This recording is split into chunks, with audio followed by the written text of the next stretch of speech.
Hello, everybody, and welcome back to the Dr. Nasser Shake Show. Your host here, Dr. Nasser, and let's get right into it, folks. Why I'm giving my electoral college prediction as of the 6th of September. As you can see right here, I'm given 235 votes to start off with for Trump, and Harris is at 194. Now, we're going to go into it. Stick with me through the whole video because I'm going to introduce Mark Mitchell from Rasmussen to give you an idea as to why I back up what's going to happen. But let's take a look at the electoral map as I see it right now. Trump 235, Harris Walz 194. That means Trump only needs 35 to get the presidency. And here's why I'm taking a look at this, folks. As you can see, I have got 10 battleground states. Now, the mainstream media and everybody else talks about 7. They include North Carolina as part of a swing state. I don't consider North Carolina to be a swing state at all.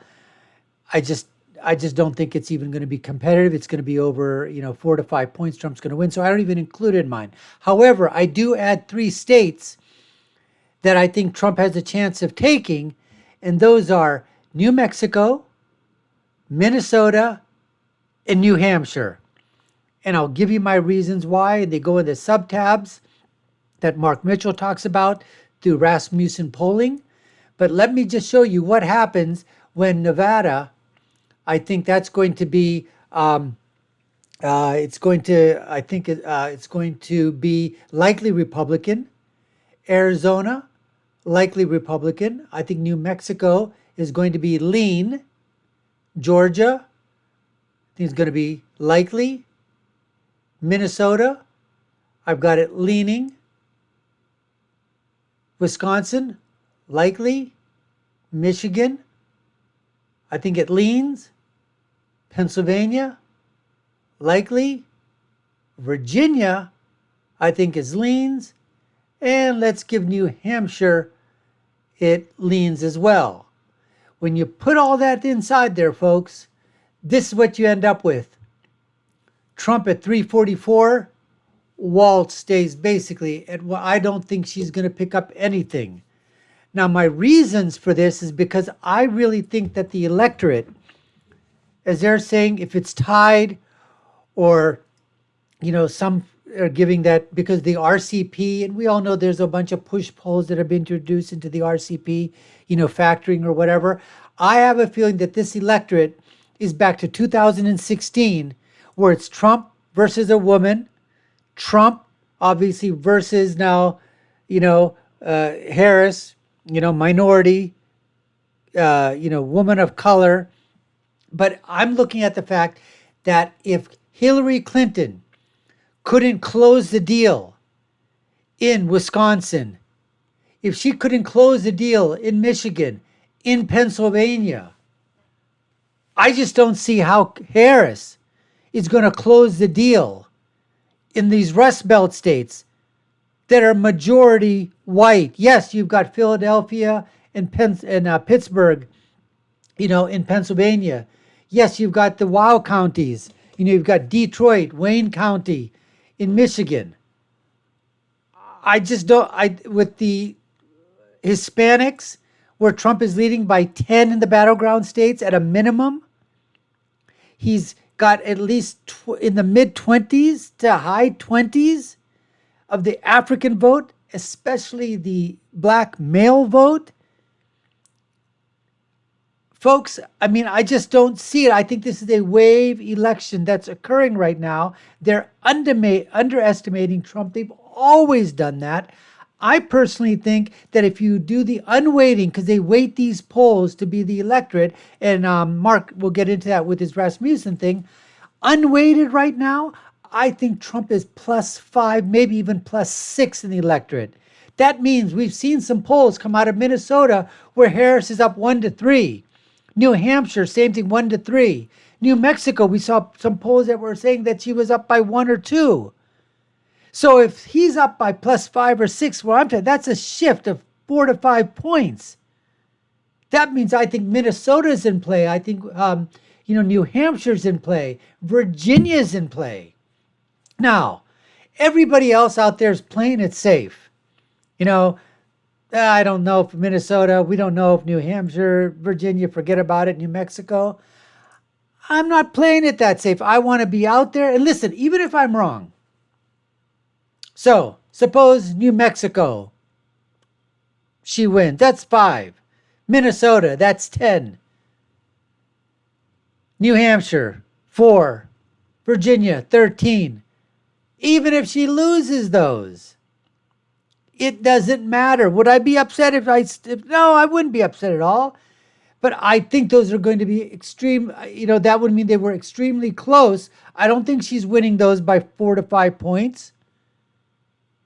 But I have my reasons for doing that. And that is because of, as I said, the electorate that's out there. It's a wave trend election. If she's winning, now there's polls out there. If she's winning Michigan, which I think she is, by 3 to 4 or 5 points, folks, she's winning Wisconsin. She's winning PA. And that's going to have an effect in a place like New Hampshire, predominantly white. He's winning amongst white men. He's winning with white voters. What do you think is going to happen in Minnesota? In Virginia, I just think with that whole thing that happened, Glenn, I think 2022, in between elections, he wasn't on the ballot. Trump always over performs, and they keep saying, well, maybe he won't this time. Well, he's done it in the past too, and it's a guarantee. Nothing's a guarantee, but it certainly is there. The betting markets are up 60% or higher on Trump right now. Every demographic group, people are saying in terms of, the economy, he's up 20 points. Immigration, double digits. Foreign policy is up 5 to 7 points. When people are talking about who they feel in terms of, what they're voting for, who they feel more comfortable with, even the independents are more leaning towards Trump. It's not even close in that. That's why I'm basically saying, putting my neck out there and saying that I really think these 3 other states, Minnesota, Virginia, New Hampshire, they have a chance this year to go red. Let's listen to what Mark Mitchell says of Rasmussen. Let's get to that. I think you'll be pretty excited to hear this news. We're going to go to that right now. We're pollsters, and here's the polling. Now, this is our most recently released crosstabs yesterday, which is a summation of all of the polling from Thursday night of last week up into including Wednesday night of this week. And I've edited a little bit because we're going to get into some stuff. As everybody knows, we've been putting out individual nightly responses. Those are not polls. This is the poll, and we put it out every Thursday. We're not holding on to this data. We're not skipping a week here or there. We're not dumping it Sunday morning to drive the Sunday news cycle narratives. I think there's a lot of manipulation going on in the polling industry, not even with the numbers being fudged. I think a lot of it is timing, and some people are just sitting it out.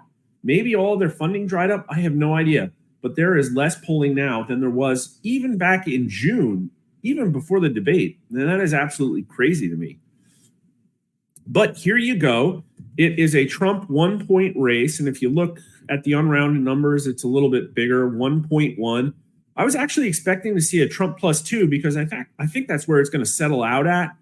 But, maybe it's just a trick of the weighting. I think that one overnight result where we got a 6 was probably driven by undersampled demographic that got overweighted. And then once there were more of them in the big sample, their impact was lessened.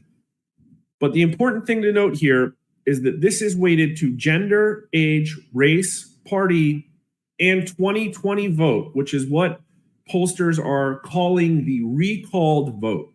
And in retrospect, I think a lot of the mea culpas are going to focus on the recall vote and whether it was right to use it or not. Now, I know Rich Barris doesn't use it, but he also doesn't use party. And I will say, right, there's no right or wrong answer here. It's literally just up to the pollster to pick how they want to weight their data based on what they think is accurate.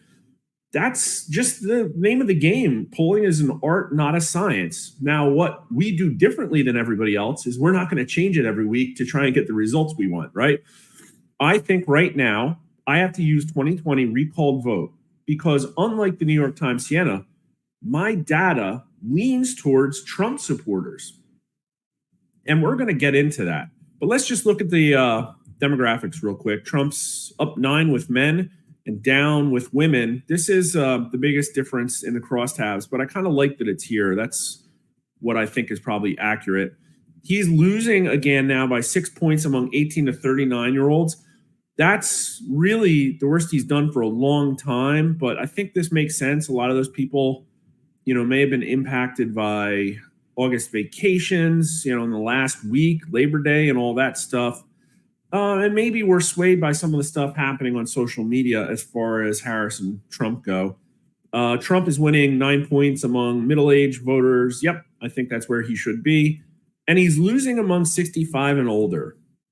Now, these people have been getting lefter and lefter. I'm really not sure why. Maybe it's response bias. Maybe it's CNN and MSNBC. Maybe I just got luck of the draw here. It's been more tied. I really don't know. He's winning by 7 among white voters. And look at the black result. Now, Harris has been getting better and better with black voters. I think Biden was down to mid to upper 50s. And she's climbed back up to 67, but it isn't coming from Donald Trump. It was coming from some other candidate and not sure. Because pretty much every time we poll now, Trump is getting 25 to 30%. Will he get 30% of the black vote? I do not know. But what I do know is that when we all look at these numbers after the election, you can't necessarily compare it to the exit polling that everybody uses and say, well, that is the right answer.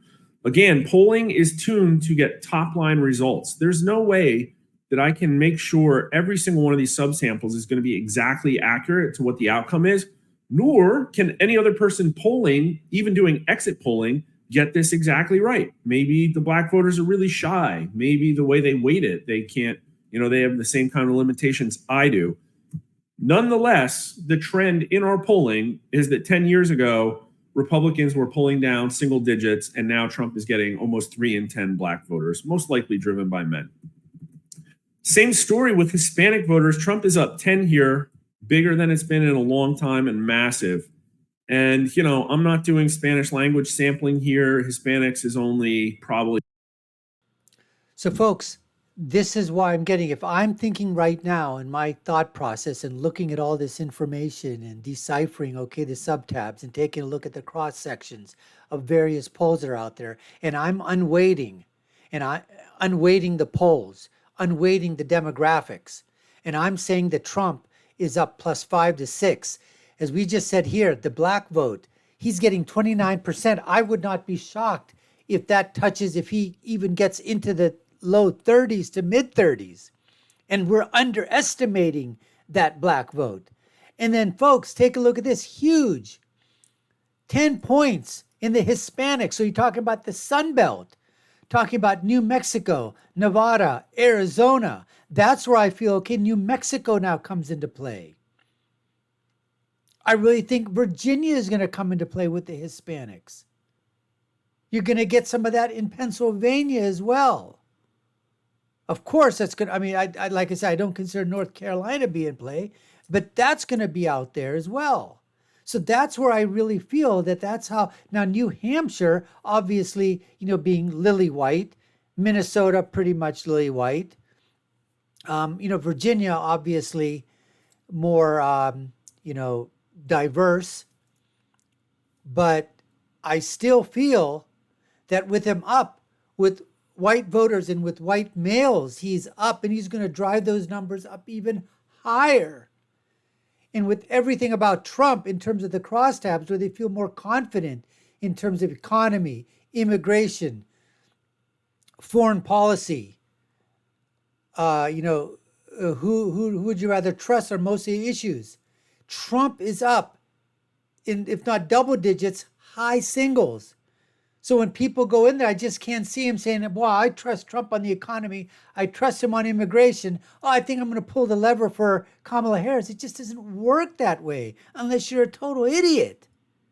Anyways, let's get back with more and see what Mark has to say in some of the other crosstabs. Let's do that right now. about 200 people in this sample. There's only so much you can do, folks, but the trend is your friend, and Hispanics went for Hillary Clinton by a massive number, as did 18 to 39-year-olds, for that fact. 10 years ago, younger voters, Black and Hispanic voters, were reliable blue voting blocks. But look at the party numbers. Harris is leading by 72 points among Democrats. Trump is leading by 76 points among Republicans. So 4-point crossover advantage to Trump. Makes sense to me.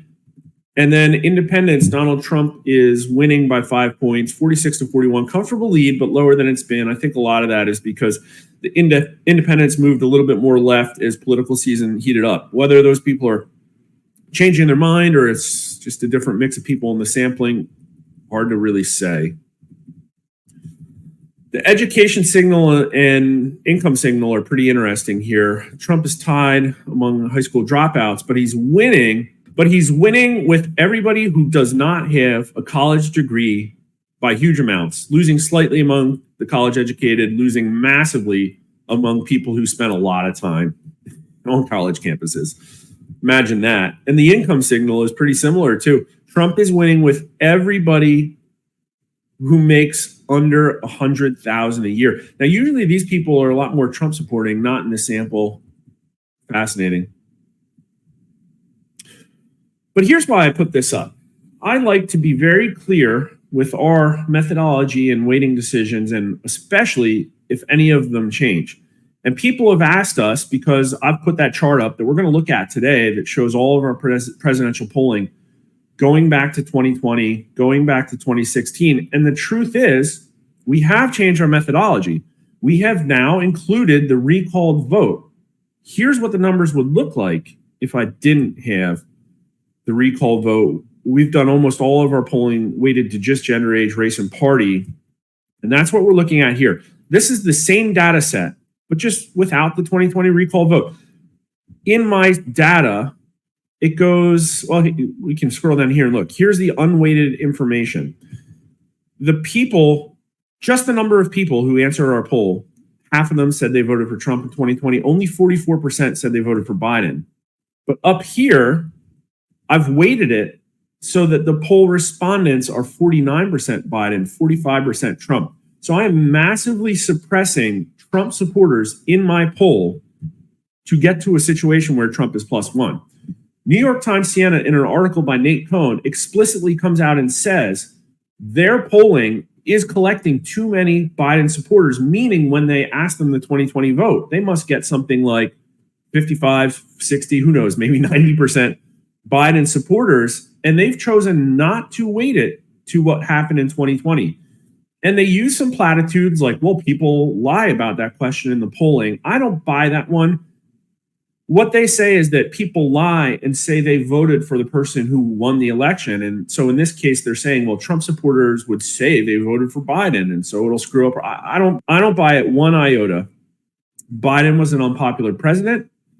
And Trump supporters, once you go Trump, in my opinion, you're likely to stay there, especially after Biden's term. But the other thing they say is that the Trump supporters are just shy. They don't like to answer polls. And I think that's because of... So, folks, just like Mark was saying, he's weighting his poll to what was happening in 2020, because when he was taking a look at it, he said there were 45% Biden voters, 50% Trump voters.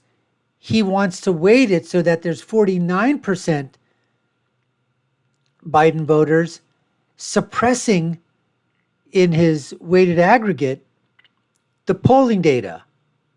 So he's actually, I think, he's moving his data to the left, that in case there's something there, okay, he can basically say, you know what, I would rather be more towards, giving it to Biden or Harris and weighting it in that way, rather than just not weighting it and going outright, that I'm just taking it just for Trump. But I'm looking at it with it unweighted, saying that if that's the case, Trump's up +5, +6. And if that's the case, this is going to be an electoral landslide. As I said, right now I've got Trump right now at 344, Harris at 194, and that's where it stands. Now, Trump goes into that debate and, just absolutely, crushes it. Then, folks, you know what? This is on its way to being, even a greater victory than just that. We'll have to see. If Kamala holds her own, it depends upon what the narrative is. The lamestream media, the legacy media, no matter what happens, they're going to say that she was phenomenal, she was great, or they'll say that, Trump was mean, he was misogynist, he attacked her, he shouldn't have done this, he talked down to her, all this stuff's going to happen. Anyways, folks, we appreciate you taking the time to watch. You've been watching the Dr. Nasser Shake Show. I've been your host. My name is Dr. Nasser. If you haven't done so already, subscribe to the channel, like, share, and follow. You all know what to do. Take a look at our video links above and below. I'll leave you with my final thought. When you're right, you're right. And when you're left, you're wrong. Until next time, folks, take care and stay safe.